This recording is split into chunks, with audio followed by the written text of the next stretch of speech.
In a culture of opposing opinions and challenging times, how do you get your head above water and get a breath of fresh air? You look for hope. You look for answers. And we shift from silos of segregation to social engagement in a quest for solutions. Stop talking about what the problem is and let's discuss how to fix it. Join us now as America Connects with your host, Rob Dalton. Well, hello everybody. I'm Rob Dalton. This is America Connects, and I am super pleased that you are right here joining us today. This show's really going to be great. It's related to COVID and the pandemic, but not in a way you think. This one's different. First, America Connects. This is a show where we're looking to build a culture of solutions and answers, and we pick one topic each a show. And we introduce it with a little monologue, and then we bring in all these, our panel members, our subject matter experts, and we start talking about how we can solve our problems, or at least work our way into a resolution instead of just marinating in the problems all the time. Our country right now and the world needs some healing. And so instead of talking about the division, we're diving in after answers. So first let me say, thank you to Tony Sweet and his crew at UBN Go International for hosting and all this technical directory on his side. So thank you, Tony and the crew. Also, our guests, we've got three special guests today. Dr. John Schinnere, Nikki Bruno, we have Stacy Phillips, and Bryan Rigg, but we'll get to those people in just a minute.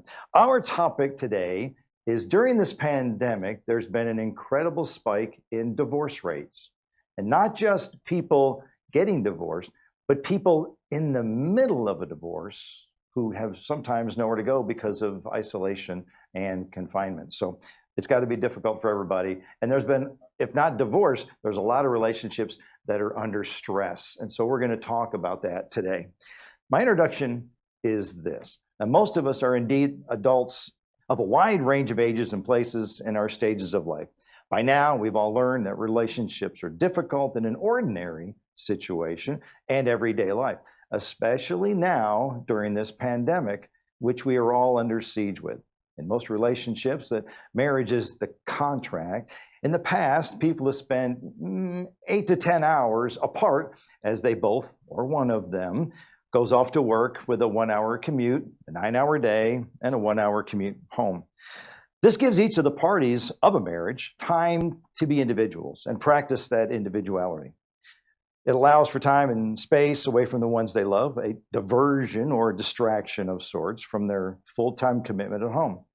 This is deemed normal, as by the time they get home, sometimes both parties are actually happy to see each other again, and it gives them stuff to talk about having been apart for so long. Weekends are nice because they get to invest longer days in each other's lives and with the kids and the family. This time away on a normal basis can also allow time for those grievances to settle and disperse the energy of an argument or a disagreement. And then things return to a normal stature once united. During this pandemic, however, many of us working from home and around our children or family or loved ones 24 hours a day, 7 days a week, 4 or 5 weeks a month, 30 days a month, 12 months a year. It's taxing. We don't get that individual space anymore. We're not finding that time away where we can decompress and find ourselves. We also can't find the time to understand and to see the other person's point of view because we don't get the opportunity to get away from it all and having that space to reflect and to love. We're all up in each other's grills all day long, and how do we survive as a couple during this pandemic? Well, that's what we're here to talk about. How do we learn to cope and compromise when we don't have the time and space to remind us how unique we are as individuals? That's what I want to know. And how do we have the time to miss the ones we love when we're around them all the time? How do we find love in our hearts when there's so much tension from being in each other's energies every day of every minute? Our panel today knows about these problems and deals with them on a daily basis as life coaches and lawyers and others. We hope that if you're going through a situation or it's actually building or at a climax at home, we hope you're able to get some answers and some insights from the show today. Maybe some of the wisdom and some of the lessons our guests have today. So let's see how you feel about your relationship at the end of the show. So thank you for that opportunity to explain the show topic. I will now introduce our first few guests. Please, just a moment to say hello to Dr. John Schinnere. Dr. John, thank you for being on the show. Thank you very much. Nice to have you with us. Hi, Rob. Thanks so much. Good. Quick correction. Nikki So Bruno. my last name is, my last name is Schinnere. So Thank you. my sister couldn't pronounce it correctly until she was 15, so not a big deal. Okay, I'm glad you said that. I wouldn't have known otherwise. Thank you. Nikki Bruno, welcome to the show. Thanks for being a part of it. Thank you so much, Rob. I'm really thrilled to be here. Thanks for being here. Thank you. Then we have Miss Stacy Phillips. Hello, Stacy.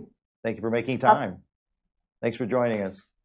And then we have Dr. Bryan Rigg. Bryan, thank you for joining us on the show as well. Oh, good to be here. Thank you, Rob. Well, we'll start with Dr. John Schinnere regarding the topic of divorce and stressful relationships during COVID.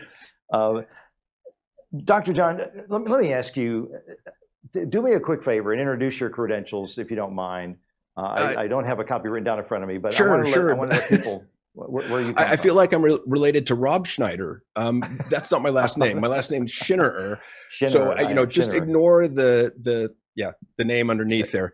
So PhD in psychology from UC Berkeley. I was one of 3 consultants on Pixar's Inside Out.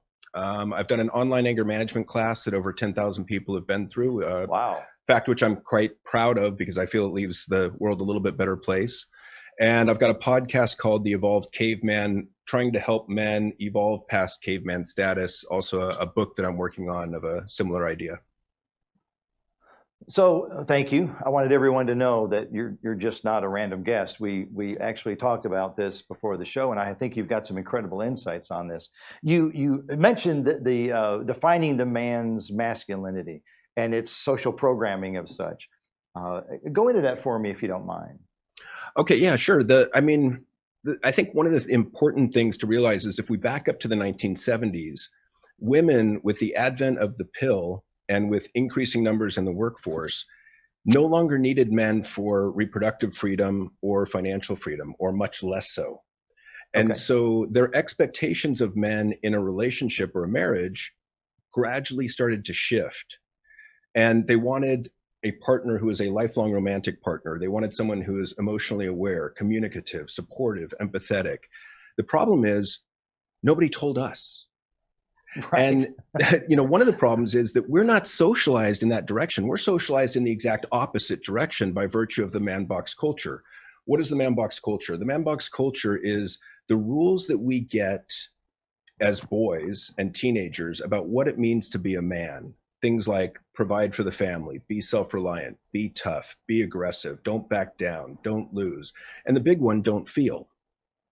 And the problem with that is, if you go back to middle school or high school, and if you're a young man growing up and you show too much sadness or fear, someone will say something like, dude, don't be a bitch, don't be a little girl, or don't be a pussy. Forgive the language, I apologize, but that's what we get. But it's playground language. Yeah. And so you get that and you're like, that hurts, it's embarrassing, I don't want to experience that again. So you jump back in the man box. On the other side, if you show too much joy, love, romanticism, excitement, you get something like, dude, don't be a fag or don't be gay. Again, apologies, but that's what we get. So then you jump back in the man box. So what are we left that we can publicly display of emotion without fear of embarrassment? And I would argue there's 3 things. There's lust, there's stress, because if I say I'm stressed, it implies I'm busy and important. And the big one is anger. So some degree of intensity of anger, irritation, frustration, annoyance, rage, but most of our emotions get channeled through that anger lens. Well, so this fundamentally disconnects us from a relationship with ourselves and learning how to be better in relationship with others. And so then fast forward, we get into a relationship as an adult, and we wonder why our wives are upset with us because we can't communicate, because they can't connect. I mean, women are responsible. They're initiating 75% of the divorces in the United States these days. And the biggest complaint I hear is, I can't connect with my husband. Well, that makes complete sense to me. It's not our fault as men, But I would argue it is our responsibility to learn ways to evolve past that traditional man box. And one of the reasons I say this for the women is I want you to be more compassionate towards us men. And for the men, I want to encourage you to begin to engage in that heroic journey within, which I think is the last real adventurous journey there is out there. Thank you, Dr. John. I appreciate that. I like the insights you provided, because I liked how you said it's not our fault, it's the way we were programmed. But you're doing seminars beyond anger management issues, but you're waking up a new version of masculinity. Yeah, I just want to give men permission to define masculinity as they want. There's not just one traditional masculine ideology to subscribe to anymore. There's hundreds. And so, you know, just to look at what are the aspects of masculinity that are working for you, and which ones do you want to tweak a little bit, and which ones do you want to leave behind? Which ones aren't working? Right. I know in my journey of growing and growth, and I was married for 33 years. I've been divorced for 4, so this isn't recent during COVID, but I've been through the process. I have learned since getting out of the marriage to, and in a sense, this is kind of where we're going, but be in touch with a little bit more of the feminine energy that we all possess. That's something we were steered away from during our growth. Yeah, I think that's a good way to put it. You know, one of the things I heard after my divorce when I was dating women in my 40s was, where are all the emotionally aware men? And I think it's a reasonable request. I just find that there's a lot of men out there, because we're stuck in anger, or because that's our primary or signature emotion. Yeah. The problem with anger dynamic is, if you and I are in an argument, Rob, and I'm angry, then it's easy for me to externalize all blame onto you. And it's convenient, because then I don't have to look at my own part in the disagreement. So I never grow, I never change. And I think that's something that I see a lot in men out there in this day and age. My last question for you is, are men receptive to this level of improvement or coaching? There's a lot that are. I think it's split 50-50, which was kind of exactly what I was looking for. That I think some men are going to, you know, rage against it and say, no, you want to make men wimpy, which I would argue, no, that's not what I'm trying to do. What I'm trying to do is teach men how to shift gears so that they have the best possible way to respond in given situations. In other words, how you respond in a rugby game is going to be different than how you respond on date night with your wife versus how you respond to your 4-year-old daughter when she falls down and skins your knee. Those are all gears that we need to be able to access in order to bring out the best in those around us. And practice. Yeah. And practice. Good. Dr. John, thank you. I appreciate it. We'll come back to you. If you're able to stick around, I'd like to have a group conversation at the end of the show. But great. I wanted to lead with you. Thank you, Dr. John. Our next guest, please welcome Miss Nikki Bruno. Hi, Nikki. Nice to have you on the show. How's it going? I've got an introduction. Nikki Bruno, an empowerment coach and founder of The Epic Comeback. Her experience of reclaiming her power after a high conflict divorce inspired her to help others to do the same. Nikki's a thought leader on a high conflict divorce, emotional abuse, intuition, and mompreneurship. She is also a 20-year veteran in the publishing industry and a published author. She holds degrees from Princeton, Harvard, and on our show, How Lucky Are We? Nikki, the topic today, as you know, divorce during COVID or stressful relationships during COVID. What do you notice in your line of work? What I notice in my line of work primarily, Rob, is, and we can all relate to this during COVID and during quarantine, is we can all relate as humans to the feeling of being trapped.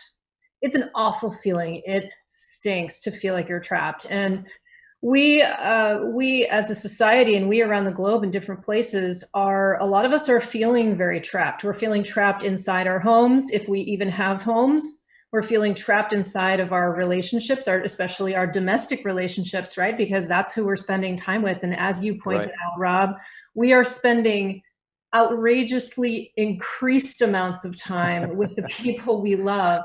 And that in and of itself is a challenge. And so anybody can relate to, I think anybody can relate on some level to what my clients are going through, which is that they're going through either the actual divorce process or are coming to a place where they want to get a divorce, and they're feeling potentially even more trapped than the rest of us because they're trapped within an incredibly intimate relationship that they want to get out of. And at the most extreme level, there are the amount of domestic violence and the amount of abuse, let's say emotional, physical, financial, verbal, all different kinds of abuse have spiked during quarantine. We're not going to even know. It's not measurable, really. We're not even going to know really reliable statistics on how much more violence and tension and abuse is happening within the homes of our country, other countries, and the world. And so talk about another way of feeling trapped. That's almost like the ultimate trap, right? Where you are in a domestic situation with somebody that you really, for health reasons and also potentially financial reasons, can't get out of. And within the divorce process itself, it's also incredibly difficult right now because the family courts have been at first closed and then started opening up. But at this point in a lot of states the judges are only hearing the most emergent issues. So also a sense of, I'm trapped in a legal situation, I'm trapped in my marriage legally, and there's really nothing that I can do about it. Same thing if you already are divorced and you're co-parenting your children, whose custody you share, perhaps with your former spouse, and you feel like you're having some major sources of conflict that might have everything to do with COVID and education and all the changes that have gone on. And there's no judge that's going to hear you because it's not an emergency kind of issue or situation. Right. Not a priority. Yeah. So to say trapped is in some ways is an understatement. And there are some positives that are going on too, I would say, within the sort of separation and divorce space. One of which is that a lot of couples are getting more creative about how they're facing tension, about how they're facing co-parenting issues and even divorce itself, which is that in order to go through a divorce process, you don't have to litigate. You don't have to go to court, at least in order to come to whatever agreement you're going to with your spouse. And so a lot of my colleagues who are divorce mediators, are seeing couples who may have had a high conflict divorce or high conflict situation, but because they can't get in to see a judge, they're seeing mediators instead, and they're actually finding, some of them, that they can communicate and resolve issues much better than they did when they were using lawyers. Because there's always room to compromise. Most people just don't want to go through the effort and explore their vulnerabilities to find that compromise. In a lot of cases, I would say compromise is available in a lot of cases. But again, if you go back to situations where there's a huge power differential within the couple or within the former couple, and there's abuse going on, sometimes you really absolutely 100,000% need intervention. That's all right. Yeah, you're right. Thank you for clarifying that. I didn't mean to speak as a generality, but some cases you can, but some it's just not worth saving. My final question to you is, in your experience, do you start with counsel how to fix it, or do you just take it and because it's so bad, just move on? Again, it depends. I'm never a person to, I mean, certainly with my clients, I don't advocate for divorce as sort of any kind of blanket kind of a thing. It's really going to depend. What are the issues? What's the level of conflict? And so I think that it is a huge responsibility on couples, especially couples who have children, to do everything in their power to make sure that they have maximized their effort in preserving the union, so to speak. There you go. But it doesn't always work that way. No, but it's worth trying. For sure. Oh, for sure. Yeah, absolutely. Sanctity of the family. Yeah. Nikki Bruno, thank you. Appreciate it. We'll come back if you're able to stick around. I appreciate it. You bet. I'm going to move on. Our next guest I'm happy to have is Miss Stacy Phillips.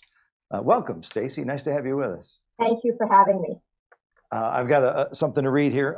Stacy Phillips, a partner in the law firm Blank Rome, is one of the country's most well-known and respected family law practice and high-profile divorce cases. She has guided clients through critical transitions in their lives for more than 35 years with experience in every facet of family law.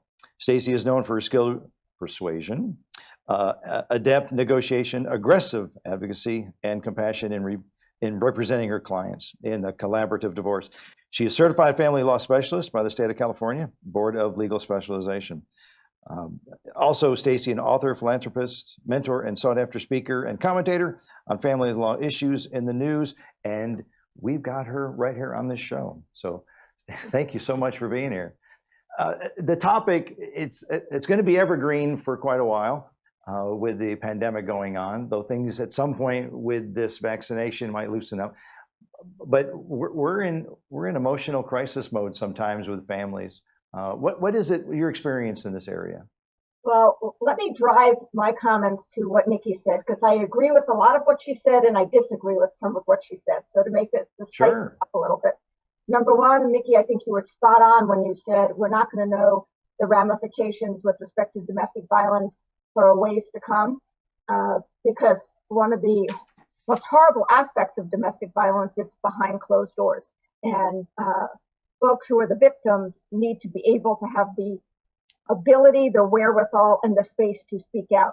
Interestingly, our domestic violence statute was just amended to include a phrase called coercive control. And the background to it is the legislature recognized what was going on in COVID. And coercive control means holding somebody back from interaction with their friends or family, which in regular life was done. But when you have COVID, they can get away with it. And that's what they're supposed to do, but not. It also means controlling money. So we're going to see a lot more of that branched out domestic violence, certainly in California. What I disagree, before I go to the disagreement, I'm a divorce lawyer. I earn a living by counseling people in a divorce. But the first thing that I ask my potential clients is, can I help you repair your marriage? I'm happy to make a recommendation to that's fair. Marital therapists. And I've saved marriages by doing that, which I'm grateful for. You do something good for the families, humanity, etc. What I disagree with is the court system in March was closed. My last day in court was on March 16th. After that, it was closed except for domestic violence and emergencies. And those were handled. June 22nd, the courthouse opened in Los Angeles, I'm talking about, for full service. I started trial on June 22nd for 11 days over the next month. In the courthouse, masked, shielded, gloved, the whole 9 yards. And the courthouse was open, and they were trying to deal with the backlog. All the judges were busy. Against that frame, you have retired judges who have had a boom in their business. In California, we have a statute that allows that for lawyers and retired judges to act as judges, let alone mediators or arbitrators. And their business was booming. I've done more hearings than I can count, depositions with judges, trials with judges by Zoom or the equivalent. More recently, the courts are still open, but we are encouraged to do hearings by phone. Even from March to June, I was constantly on the phone downtown for hearings.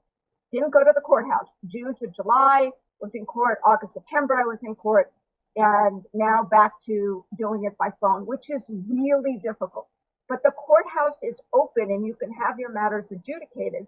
The problem is there is a backlog, so things were getting pushed out. So unless you have an emergency, you're getting a calendared motion or hearing is going to take many months.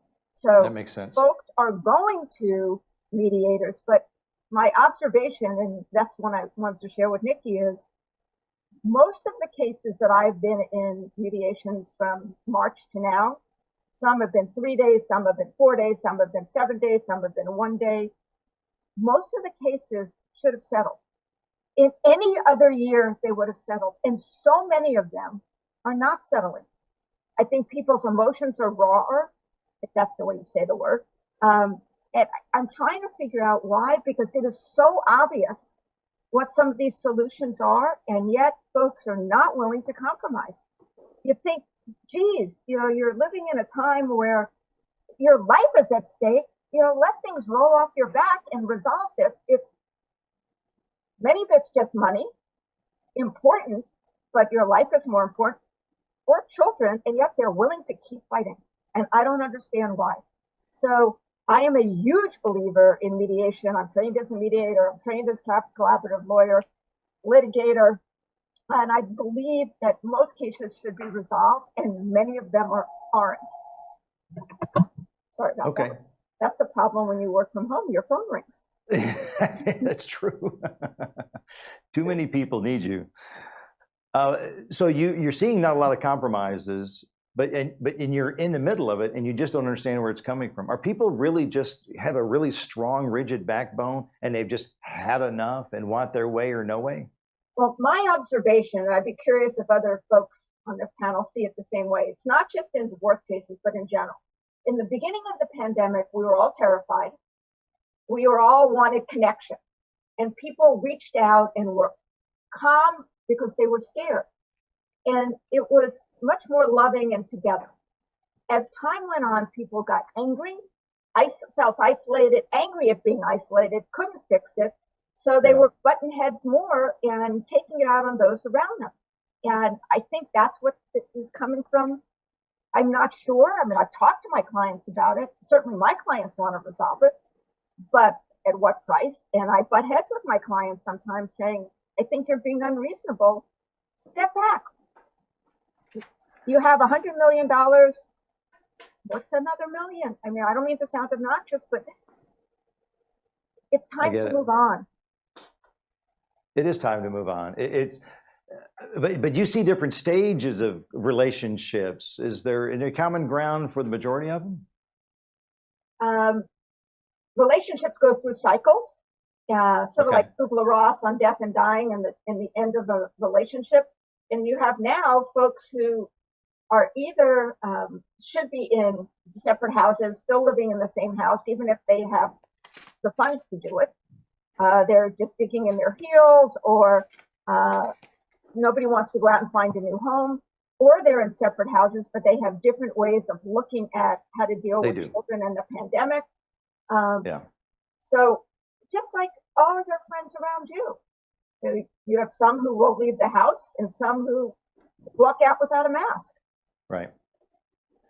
There's a lot of different perspectives. You're right. Well, thank you for your input, and you've got the passion in this. I know you do. You're in the middle of all of it. I'm going to introduce my next guest on the list. His name is Dr. Bryan Rigg. Hello, Bryan. Hey, Rob. A quick introduction.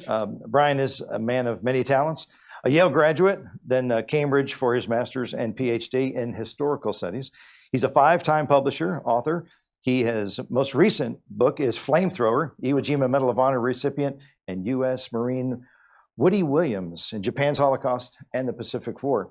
I wanted to get that in, but I'm curious, in your line of work, and I'll let you define what that is, how do you see things going on with the pandemic and the divorce rates and stressful relationships? Yeah, so the last, I was trained as an academic, and I was a professor for many years at Southern Methodist University and American Military University. But then in 2005, 2006, I made the jump to Wall Street, and I'm a certified financial planner now. So I help advise people on their, portfolios and estate planning and so on. And as I'm sure Ms. Phillips will agree with me, we're seeing a rise with our clientele out there with divorce and wanting to see it through, but people digging in, I think because of the uncertainty of the future and whatnot, sometimes grabbing for, like you were saying, that extra $1 million, they're going to do it because, things just seem uncertain, and that's the one thing that they can control, and they're just fed up and emotions are very high. So I see a lot of tensions with a lot of couples. It kind of makes me go back to my academic roots, and it'd be interesting to hear what Dr. John and Nikki and Stacy feel about this. But I look at Helen Fisher, head anthropologist at the Smithsonian. She wrote "Why Him, Why Her" and The Anatomy of Love, and she has a wonderful Discovery Channel program. I think it's like a 10-part series on human sexuality. But the more I kind of learn about how the divorce rates are, everybody knows that over 50% of people get divorced. And from Helen Fisher's stats, over 50% of the people who stay married are miserable, and they stay together because of money or kids or religion or some type of dynamics that keep them there, but not love. You kind of look at all the stats, if, like 70 or 80% of all people who are getting married now are in, several years from now, not happy or divorced. Why even get married? Why even encourage your kids to get married? Is this something that it sounds like that close to an inevitability, or that close to an inevitability? Yeah. Why bother? Yeah. So I'm seeing a lot of stress with my clients, and I'm seeing a lot of death and destruction, this last year. In fact, I kind of joke. I was like, there's two type of guys I meet all the time. There's guys that are divorced, and there are guys that wish they were divorced. So, it's not a very pretty scene that I'm seeing out there right now. And maybe that is also reflective of COVID, because from what I'm hearing from Nikki and Stacy, it looks like we're having a huge rise in that. It'd be interesting to hear, John, is that in this COVID opportunity, when we can get more in touch with our feelings and so on, if guys were actually more in tune with that and that emotional connection that women are, I guess, thriving and desiring to have, if things would have changed. But, I don't know. I mean, right now with 49 years of age, I'm really confused, and I don't know what to tell my kids or how to solve the problems. When I was 19, I had it all figured out. Now I'm kind of like telling my kids, they're like, Dad, should I get married? I'm like, no, don't do it. You being as part of this show as a little slice of Americana, but also dealing in the financial world, boy, isn't money just a real passionate issue for people? I mean, they drive some hard bargains there. Yeah, whether you have COVID or not, you touch a person's pocketbook, you touch their soul. You learn how people organize their lives financially. You see what they're passionate about, what they're focused on, what their psychology is, whether they have a lot of grace and humility and love for others, or whether they are very skeptical of others. Here again, you see the map of a person's financial life. You understand an awful lot about them psychologically. It's very insightful. Touch their pocketbook and you touch their soul. Mm-hmm. That's a lot of power for two people to share when they're not in love anymore. So I can see how it gets there. No, I mean, there's a huge rise in my industry also of not only prenups, which everybody hears about, but now I've seen more couples discussing postnuptials, saying, okay, we're still thinking about staying together, but if we stay together, we now are going to map out how we're going to do the divorce when we're still in love right now and semi-rational with each other. But if this goes south, we want to have a blueprint, but right now that we agree on. And that's something else that I find that's interesting, that in the last 16 years that I've been on Wall Street, I have never seen postnuptials. And probably this year alone, I've heard about 4 or 5 being executed, and probably about 10 or 15 being discussed, which is interesting. Called the postnuptial. I'll be done. Yeah, Well, I'll take this opportunity to bring our entire panel back in, starting with Nikki and Stacy. Just segueing in for the most recent topic, have you heard of the idea of postnuptials? I write them. Oh, well, there you go. What a surprise element there. I didn't know it was a loaded question. All right. What's your experience? I was just thinking about what Dr. Bryan said. I don't know if I've had more postnups this year. A lot of prenups in the past few years. A lot. And when I get involved, I try to add value, whether I represent the more moneyed spouse or the lesser moneyed spouse. And if you have two people who are fresh out of school and they don't have anything in their asset or liability column, and one wants a prenup, I'd say to the other one, run as fast as you can. But often we have second marriages, third marriages. You want to take care of your former spouse, take care of your kids, or if you're inheriting money or you're part of a legacy family, then it's not unusual, and I believe in it. Postnups, I don't want this to come back to bite me, but generally speaking, it's a precursor to a divorce. It may be that Hail Mary, and sometimes it works, but I've done postnups that few years later become the divorce, and it's sort of all mapped out, which is nice. I'll be darned. And sometimes people fight about them. Nikki, and do you have any experience in this area? I don't have experience in this area. Okay. I would definitely rather defer to somebody who actually writes them. That's fine. I just wanted to ask. You can mediate your post-nup and you can mediate your prenup. That was for you, Nikki. Okay. Yes. There you go, Nikki. There was something I wanted to say, kind of a little bit building on what Dr. John was saying earlier. Can I pop in with that? So I think to some extent we're not keeping up with our own cultural change here. I mean, I'm just going to kind of limit this to the United States. I studied cultural anthropology, and the idea of the divorce rate being high, it's not new. It's not a new reality. And also, I read what I believe is a reliable statistic that 40% of babies these days in the United States are born out of wedlock. So the state of single parenthood and the state of co-parenting, and basically a child growing up in a home where you have kind of the classic nuclear family, that still happens, of course, and it's still common. But that doesn't mean that that's sort of the actual on the ground model on which our society and our culture. I mean, you know, I have to think about subcultures within that too. But that isn't necessarily the model on which America is built right now. And just like Dr. John was pointing out about masculinity and femininity and the roles of men and the roles of women, and how clear it is to men what women want and how clear it is to women what men want.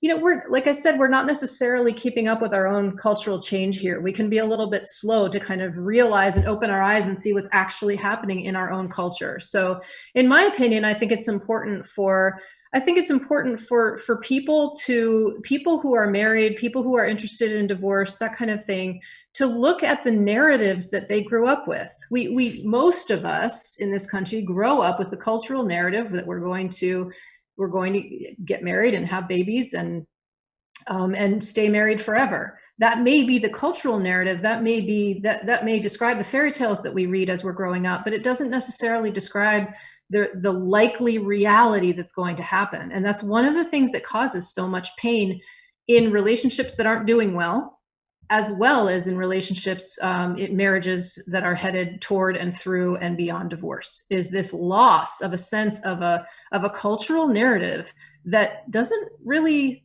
hold very well anymore. That's a great recap.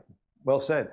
Dr. John, I started with you, and I'd like to kind of wrap it up with you as well. You've been patient and quiet during a lot of this commentary, but let's bring you back in and see how I want to close this. Absolutely. Thanks, Rob. I mean, when Stacy was talking, it makes me think, she said, I don't really know why this happens in terms of this scorched earth mentality in these negotiations in a divorce. And to me, it always comes back to anger. And, we know that some of the universal anger triggers are family, but what happens when it's your own family attacking your family, as in your wife/ex-wife? We know that being stopped is a universal anger trigger. So think of being in traffic, right? That's why you get angry in traffic. But with COVID, our lives to a large extent have been stopped. Our advances, our progress, and then resources. And that's what, a lot of these divorces are fought over, the resources, the financial assets. But it also makes me think, as Bryan mentioned, that control is a big part of this. And I think we feel so out of control during a divorce, and throw COVID on top of that, that then we tend to, and I think this is without any conscious awareness, we tend to hold on and try and control what we can or what we think we can, which in these cases are finances.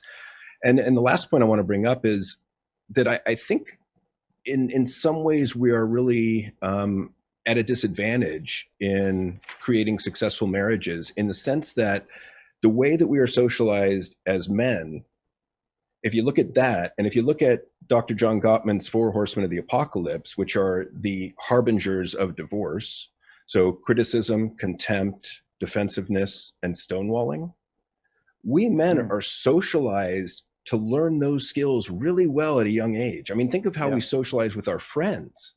Sarcasm, put down, one-upmanship. We learn how to judge one another.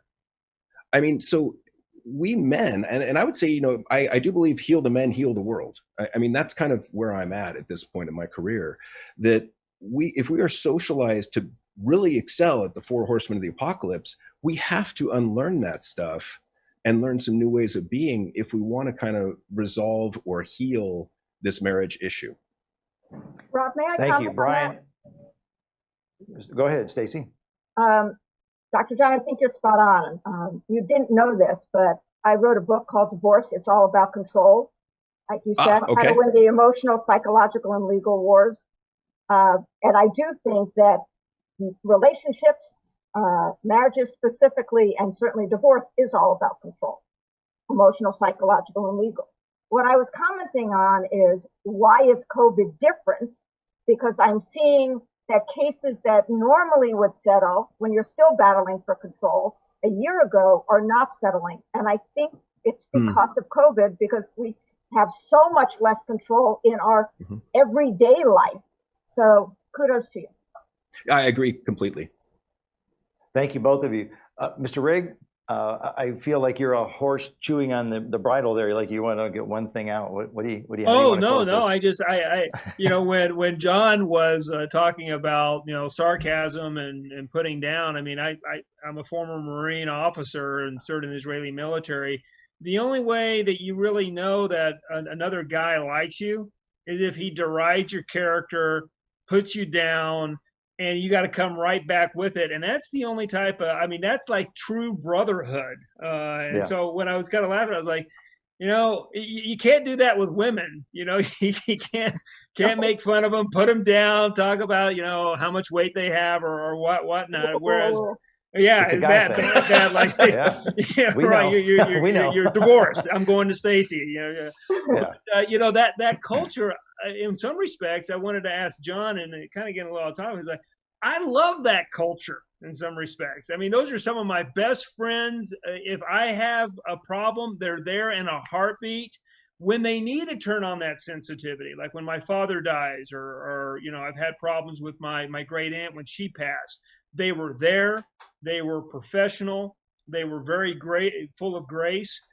But then as soon as the beer came out, or after the body's buried, then once again, they deride my manhood and talk about my horrible children and that I can't do anything right. And I love them, so you do. Isn't that a good culture, John? Well, and I'm not saying we have to change that, because I think one of the positive aspects of masculinity is that male form of humor. And it's a defense mechanism. It's one of the ways we learn to relate. And it just doesn't honestly, work I'm quite good at it. Like, I can do that really well. But it's a different set of skills that you need to deal man to man than man to woman, or men to women. So I think I just want to, encourage men to learn this other set of skills to relate better to females. Okay, so this is the following question. This is where I was biting. If the best parents usually are women, and women are so much more emotionally mature than us, and they are usually helping us raise. I mean, when we look at who raised us, a lot of times it's a grandmother, a mother, an aunt, our moms are primarily. Why aren't we getting this from the primary person who's raising us, which in most cultures are women? I mean, this is my ignorance.